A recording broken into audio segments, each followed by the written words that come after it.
So, welcome to A Shot of Facts. This is your girl, Deja Renee, and this episode is another shot of mental health awareness and education with CEO slash philanthropist slash singer songwriter slash author Tonya Lewis-Taylor, who is the founder of New York based I Will Graduate Youth Development Program and the co founder of the Entertainers for Education Alliance. I was about to say Correct. something else. No, you're doing well. You're doing well. Yeah, so that is a nonprofit organization that enlists celebrities and overall high profile people to basically advocate for education to the youth. So, Absolutely. Sonia, how are you doing today? I'm doing well. Thank you so much for having me, Deja. No problem. I'm actually happy to have you. And as someone who is in the music industry and also is advocating for education for young Black adults, you are doing a lot out there. It doesn't really feel like a lot, but when people put it on paper and exposes it, then yeah, it is a lot. But Right. I'm just doing what I love to do, which is be busy. I love helping. I love serving, and I love seeing young people achieve their goals and their dreams. Right. Honestly, it's my thing too when I try to put myself in a lot of different programs and sometimes I get overwhelmed, but I'm like, this is what I asked for. So I'm grateful for it. Absolutely. Well, I grew up with a hyperactivity attention disorder. So I've always been a person that was able to be busy because I'm telling you, if I'm not, I have to be busy because, I get bored quickly. So I'm um, sure, yeah. I say all of that to say that it's good what I'm doing. It keeps me moving. Now, with the I Will Graduate program and the overall Entertainers for Education program, one of the main, I guess, viewpoints of your program, correct me if I'm wrong, is mental health advocacy, also just awareness. Absolutely. So, one of the things that we've discovered is that we have to place emphasis on social emotional health for our young people. We are in a season right now where our young people are really experiencing some hardships. And who do they have to talk to? Everyone is crammed up in a house. I'm crammed up in my house. I live in a brownstone in Bed-Stuy, Brooklyn, and it's not a lot of room, and it's six of us. And everyone, so you can imagine what young people are going through who don't even have the space that we have or the amenities that I have, or maybe you have, or Right. someone living in a suburban area. So we've really developed these programs to help with social emotional wellness. We want our kids to be healthy. We want them to be mentally fit. We know that they are academically going to be behind, so we have to do our part to make sure that we balance out the mental with the academics, with the physical, so that way our young people can succeed and be all that we know that they can be. Now, what are ways that I guess people can help with our youth when it comes to mental health awareness and overall just helping with adolescents' growth and development? Like, I feel like, you have programs like the I Will Graduate program, but I feel like in a lot of our communities, we lack in programs that help in just overall development of our youth. At the end of the day, the programs are there to really support what the family should already be doing. And one of my biggest complaints in our discussions about this subject is we cannot negate that the family is the most crucial part of this equation. And so we have to build strong families in order for us to have strong communities, strong kids. And so our emphasis is on helping families, parents learn the skills that they need to help their children and to have different programs available, stress coping mechanism programs to deal with what is happening right now in our society. So there are so many different ways that we can help, but at the end of the day, we know that we have to all come together for this cause in order for us to help our young people succeed. Now, how has your, I guess, work or your industry has been changed since COVID? what are ways that you guys have adapted to, I guess, still helping with mentorship and mental health and overall education advocacy in the midst of COVID? Well, we've had to adapt to this new virtual reality that we're all in, right? And so I'm a woman of a certain age, and it's been a challenge for me just to kind of grow and develop in technology. But that's been one of the largest challenges. Actually, outside of all of the death and suffering, the pandemic actually has brought a lot of focus into our organization, because we're not running as much as we've done in the past, because when you're managing programs that total 15,000 students a week, you can imagine the amount of running that we have to do as an organization. Our staff is running from school to school. Our program managers and directors are all on the ground running. So there is a bit of focus that we've been able to have now that allows us to really zone in on what we want to do for our young people.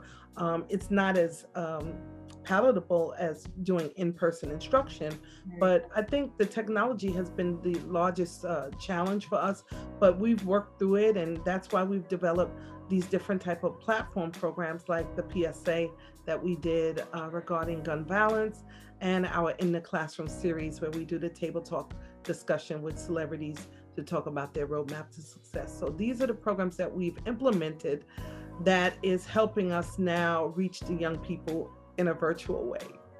Now, speaking of gun violence and overall just setbacks, which why kids will need programs like the I Will Graduate program, why do you think it's such an abundance of gun violence and overall just issues of that sort in our community? And what are things that you think that we can do to help change the narrative? Okay, so this is a loaded question. So that's why I try to kind of narrow down my answer. So, but I want to kind of bullet point some key points. Okay. So number one, we're 400 years behind that our race is playing catch up. Right. Not just mentally, but spiritually, economically, socially, all of the things that were done to us in slavery to break the African, to break to break our spirits. So remember, we have to play catch up. Okay, so that's one whole issue. Let's put that to the side. But in addition to that, because the family structure is broken, what happens is that it becomes very difficult for us to really build our communities out. And so the foundation of a strong community is family, right? So if the family is broken, if there are no dads, all of the dads are incarcerated, and all of the moms are trying to be too fly to really make sure that their kids are doing their homework, then you got a problem. And that is the core of the problem. So if we can now start to change the mindsets of the families, try to bring back the family structure, you will see a lot of the problems start to dissipate, because most of the problems stem from home. Now, if I'm a mother and my child is on the street, a 15-year-old son, at 10, 11 o'clock at night, I don't know where my child is. That's a family issue. That's something. Mom does not have control over her household. Dad does not have control over the household. So that child is now in the street doing stuff they should not be doing. So it's such a loaded question. That's why I try not to really, we don't really have as much time to really talk about it. But the systemic racism that has been perpetrated against our people, it's deep rooted, and we have to rid ourselves of it by changing our mindsets and learning how to come together as a people to solve the problems within our communities, Definitely. I definitely agree. And you are helping that issue with the Entertainers for Education program and the I Will Graduate program. So, with that being said, do you want to explain to the listeners what is the Entertainers for Education Alliance first, and then we can get started with the I Will Graduate program? So the Entertainers for Education Alliance is an organization founded by myself and my husband 20 years ago. Can you believe it? Wow. So I'm a musician and I'm a performer. I've traveled. People know my background, and I'm still a artist. And I record uh, a couple of albums, and I've been on the Billboard charts. And so it was part of my DNA as a artist and as somebody who loves music. I am a music enthusiast. I love all types of music, right? um, I wanted to reach out to people in my arena and say, hey, how can we support these young people? And so that's where the name Entertainers for Education, because I'm big on education. I'm also an artist. I'm a mom. I'm a woman of God. I'm a preacher, woman of faith. And it's just important that when I chose the name, I just wanted it to kind of encompass, you know, who we are and how important the message is. Now, one thing I do want to point, because you recently did a campaign with Pop Smoke's family, correct, about gun violence. So, Mhm. how was that process, and what do you think about the overall, death of Pop Smoke? He was so young, and his career was just starting, and I get tired of hearing about situations like this happening to young black men. It is unfortunate because our young black men and young black girls don't have mentors. We don't have, um, you know, uh, you know. Here's the thing: when you don't have the type of guidance that you need to navigate the complexities of youth and all of the things that we go through as young people trying to figure out life and figure out ourselves. Right. It is a problem when there's no one there and you're trying to do it on your own. And many of these young people, like the Pop Smokes of the world, they have done amazing. Like the stuff that the hip hop era was birthed out of young people who were frustrated, that just needed an outlet and needed something to do. And boom, now you have something that's, worldwide, that will be forever, right? And so the same with when you see Pop Smoke and you see all of what they're able to accomplish in such a small window of time. But it's heartbreaking when you realize that we didn't do enough to protect them, because it's not just your family or my family, but we all have to come together. As a I say collective. this all the time because I live in a very diverse community. And a couple of blocks over, I'm in Williamsburg. And I look at the way the Jewish community comes together, and everything that they need is inside of their community. They don't go out of their community for anything, right? But we, on the other hand, everything, we go and spend all of our money outside of our community. We Exactly. don't own anything. And with the billions of dollars that are in the hands of people of color, we should be doing better. We still cannot blame the 400 years of slavery, even though we are behind.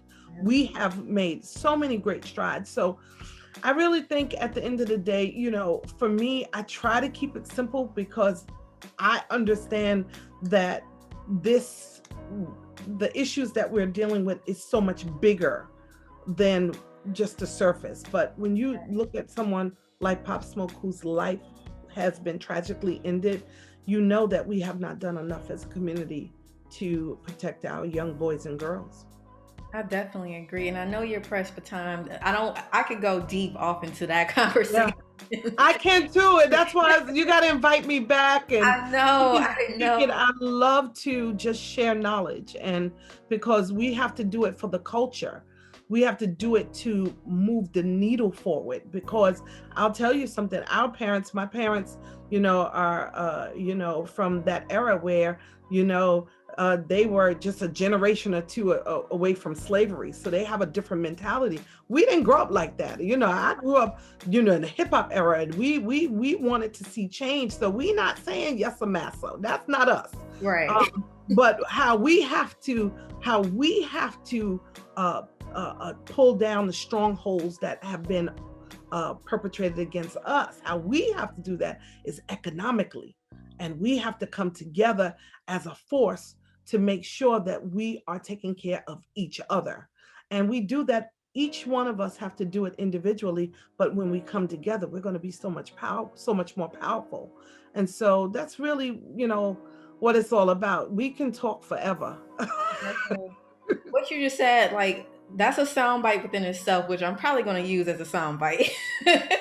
But let's discuss the I Would Graduate Youth Development Program now, while I still have your time. Do you want to explain to the listeners what is it? And it's only New York based, right? For right now. Well, we're New York based, but we're worldwide because of the World Wide Web. Right. So, I say that, but we are a youth development organization. We have been very fortunate to be awarded so many different being recognized for one of the top organizations in New York City, helping to make sure that our young people don't get left behind. We believe in equity and access, and we work primarily in communities of color, communities that are disproportionately maybe not funded as well. And our goal is to build strong communities and to make sure our students have access to resources that will allow them to achieve their goals and their dreams and be healthy and strong and powerful adults. And so that's the goal of the organization. We have all types of programs. At the height of before the pandemic, we were serving almost 16,000 students a week. 48 school locations, had a staff of over 33 people. We had to lay off about 26 staff members. And we have really done a great job at really helping young people just develop into who they are meant to be through arts and education programs. So we have the old-fashioned drama, chorus, dance, drumline. We have all of those. Then we have the sports programs, basketball. Then we have soccer, and we have karate, and all types of different programs. And then we have college and career programs to help young people to navigate the complexities of going to college. We have mentoring programs where we have people mentor our young people and pour into them. And so these are all of the programs that we have to help build our communities. And then we do a whole host of events and workshops and all types of programs for parents and the community. We do our back to school giveaway every year, where we give away thousands of free book bags and school supplies. We do a lot, but to whom much is given, much is required. So we do it because we understand to Right. whom much is given, much is required. I definitely appreciate everything that you are doing for the youth and the Black people as collective, because at the end of the day, resource and opportunity goes very far when youth development and adolescence growth. So you are duly appreciated for what you are doing. And Thank you. I thank you for taking the time out to come on this show to discuss your ventures as well. Well, thank you for having me, and I really appreciate the opportunity to spread the message. First and foremost, it's always about love. Love has to be, the root of everything we do. And when we do things in love, so much happens, and we see what hate does. We've had 4 years of that. So we need to. We're grateful that. That's another topic, but we're grateful that you gotta come back for that. Come back. Yeah, I'll come back for that. That we have made it over. Right. So we're gonna move forward and just do good, so that we can build our legacies and establish our communities the way they should be established. We come from kings and queens. We are not supposed to be the tail. We're supposed to be the head, and we have to act like it. Thank you so much. Yes. And now for my very last question. Well, two more questions. My first last question is introducing our last call segment. So this segment is where you, the guest, will give out your last parting quotes to give to the listeners out there. So in your own words, what would you say wrapping up about mental health and mentorship in the Black community? It's time for us to now come together as a a community to address the issues that affect us and take control and ownership over our destiny so that we can be the people that we have been called to be. We understand that there's no stigma in mental health. We all need to grow mentally, spiritually, physically, and we want to make sure that people know that you can achieve your destiny and your goals. You just need to move forward and get it done, and don't wait, because time is not waiting on us. Right. And I guess that's what I would like to share with your listeners. Thank you. And where can we find you if we want to learn more information about the I Will Graduate program, the Entertainers for Education Alliance, or just to get to know you more? Where can we find you? So you can find me, Tonya Lewis-Taylor. I am on social media and on the World Wide Web at TonyaLewisTaylor.com. And I am Tonya Lewis-Taylor, Facebook, Instagram, and Twitter. I think it's Tonya L. Taylor 1. So you can find me if you Google. That's how I use Google. I love Google. Right. And the organization is the I Will Graduate program. So if you just Google us on social media, everything is I Will Graduate program. And so you can find us, our website, everything is I Will Graduate program. So yeah, that's how you can find us. And if you want to get involved with what we're doing, definitely, please make a donation or sign up to be a mentor or sign up to do a fundraiser or help out. So many ways to help. So you can go to our website and email us directly, and the information is there. Okay, well, you guys heard it. I will make sure to add all the information stated in the show notes. But again, Tonya, I want to thank you so much for coming on the show. Well, thank you for having me, and it's been a pleasure, and blessings to you, and I look forward to coming back again. Yes, you definitely are. Okay, I'm putting that out there. She's coming back. Yes, absolutely. All righty. Thank you. Have a good one. Thank you so much. Appreciate it.